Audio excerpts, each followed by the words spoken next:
If you have a list of Disney and Pixar villains, chances are that Scar and Lotso are probably somewhere at the top spots. In this video, we'll compare the two villains to decide on who can be deemed to be more wicked than the other.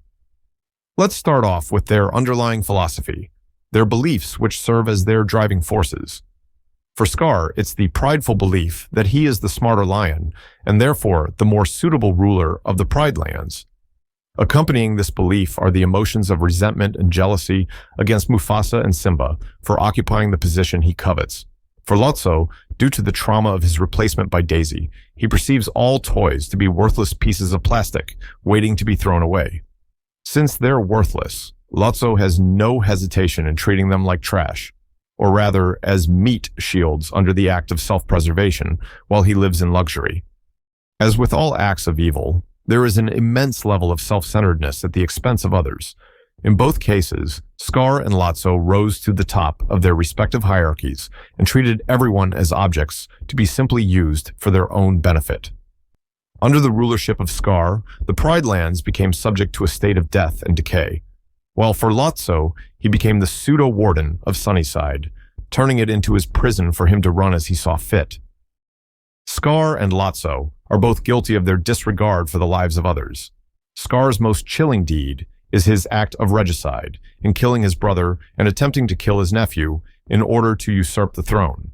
For Lotso, I'd say his most egregious deed would be leaving Woody and his friends in the incinerator, despite being shown a magnanimous act of mercy by them in saving his life. Both characters were irredeemable till the end, but with all things considered, I'd rank Scar as being more evil than Lotso for the following reasons. First, there is more insidious deception with Scar than with Lotso. If the act of killing Mufasa wasn't already enough, Scar deceived Simba into thinking he had killed his own father, which is an extremely twisted thing to do, leaving young Simba to wallow in guilt and self-loathing for the majority of his youth.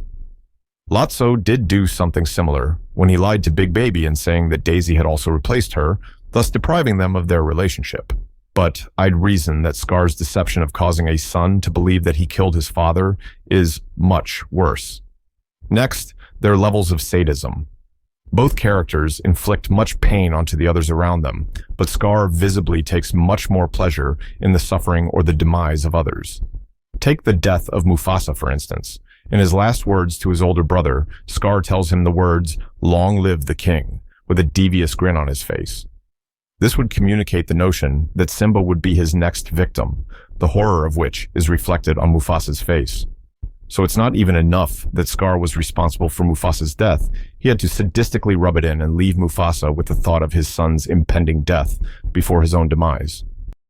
Similarly, this joy in causing pain is repeated with Simba, with Scar telling him the truth of Mufasa's death as Simba was about to be killed. Once again, Scar appears to be looking to extract a final moment of glee before he ends the life of his adversary. Then, there's also the imprisonment of Zazu and forcing him to sing for him, another act of rubbing salt into wound. Now, of course, Lotso also did imprison many of the toys in the caterpillar room. But with Lotso, I get more of the impression that he's doing it simply for practical reasons and not to maximize the suffering of his victims beyond what is necessary.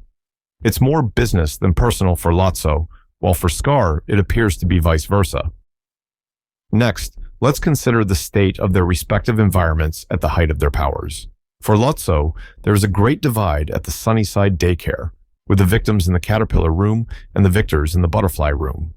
With Scar, the Pride Lands were in a state of desolation, where nothing could grow, and those left barely surviving were bound to meet their soon demise from starvation. So, when looking at the state of their environments, it's clear that Scar had a much more adverse effect on his location than Lotso did for his. The Pride Lands were desolate to the point that even Scar himself would be at risk of starvation in the not-too-distant future. For Lotso, at the very least, both him and his gang of henchmen were thriving, though at the expense of the other toys. If we remove Lotso from Sunnyside, things would definitely improve, but not to the same extent compared to if Scar were removed from the Pride Lands. As unfortunate as it is, Sunnyside would still have some casualties, regardless of who's in charge. On the other hand, what Scar is doing is something unnatural and twisted. Lions aren't subject to hyenas, and it's a huge anomaly for Scar to disrupt this natural order for his own gain. Moving on, we have the manner in which they treated their compatriots. As mentioned previously, both of them simply view others as stepping stones or as tools to be used. Scar, however, displays much more disdain for his companions, namely the hyenas, calling them idiots and throwing them under the bus at the end to save his own skin.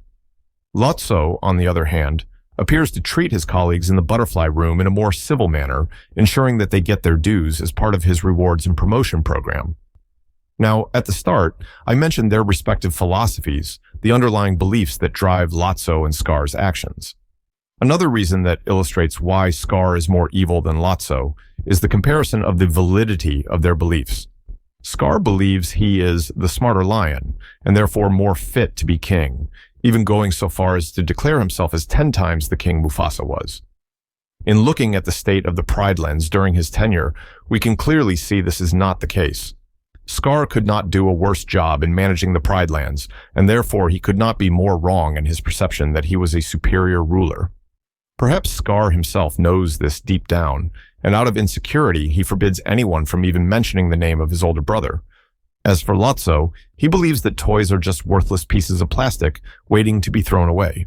Of course, that's not always true, but if there's one thing the Toy Story franchise has taught us, it's that the life of a toy is constantly in all kinds of peril, whether it's from an abusive kid like Sid, or from getting thrown into a yard sale after getting damaged, or simply being outgrown by a matured owner. If you're a toy, then unless you're a collector's item, like the members of Woody's Roundup, then it's more than likely that it's just a matter of time before you're headed for disposal. So while Lotso isn't exactly correct, I would say that his viewpoint at least has more validity and holds more weight than that of Scar's.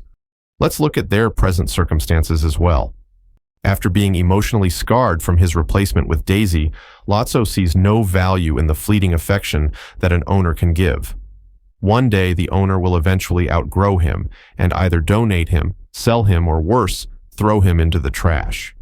Since he's not a collector's item, Sunnyside Daycare represents what seems to be the best option for him, where he'll never be outgrown by the children due to an ever-constant replenishment.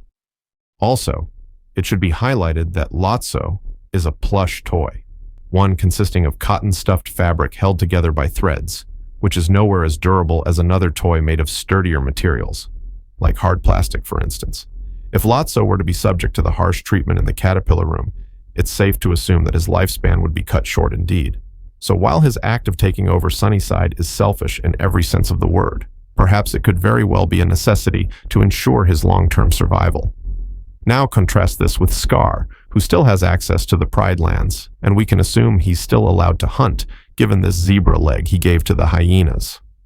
Being the brother or uncle to the king isn't all that bad. If he were content, he could simply live out the rest of his days peacefully and with more than enough to spare. So in comparison, and to bring this to a close, Scar's survival, or state of well-being, wasn't really hanging in the balance, as with Lotso. Scar's motivation is less reasonable, and along with the rest of what I covered earlier, leads us to the conclusion that Scar is the more evil of the two.